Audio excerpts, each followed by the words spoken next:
السلام علیکم. کوم ملګري چې د یو کې او د یو سی اکاونټ جوړول غواړي هغه هم بغیر د وی پی ان کو پاکستانیان دي که افغانیان دي نو هغه راسه دا ویډیو لازمي وګورئ. په دې ویډیو کې به ته طریقه درښیم. اول راسه دا ویډیو سیو کړئ، لایک هم کړئ او نور ملګرو سره شیر هم کړئ. نو د ټولو پهله به موږ د ګوټ کې چې کوم پی کې راځي، پی کې مطلب پاکستان، دا پی کې به وو او دلته به موږ د ټولو پهله لوکیشن چینج کړو. نو دې په ځای به یونایټډ کینګډم ورکړو، په سرچ کې به ورکړو یونایټډ کینګډم. نو دغه د یونایټډ کینګډم راغلی، دغه به سرچ کړو، دغه به ورکړو. نو بیا به کنټینیو ویت ګوګل وو، چې کنټینیو ویت ګوګل وو د جیمیل سره ساین اپ کړو.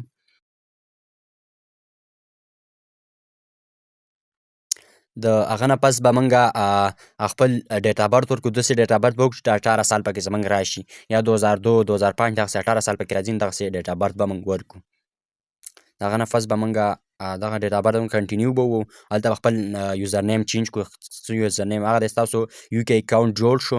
اوس به یې چیک کړو چې دا یو کې دی که نه پاکستاني دی. نو راشو ټیک ټاک سټوډیو ته، هلته دوه اپشن پکې دي، هغه راغلي که نه هغه دې راغلي دي، کریټ لایو سیسټم او کریټ، دغه دوه اپشن پکې راغلي دي.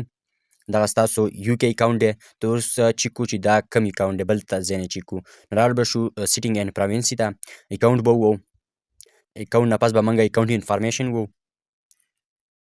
اکاونټ انفارمیشن نه دغه تاسو وینئ اکاونټ ریجن یونایټډ کینګډم، دا ستاسو یو کې اکاونټ شو.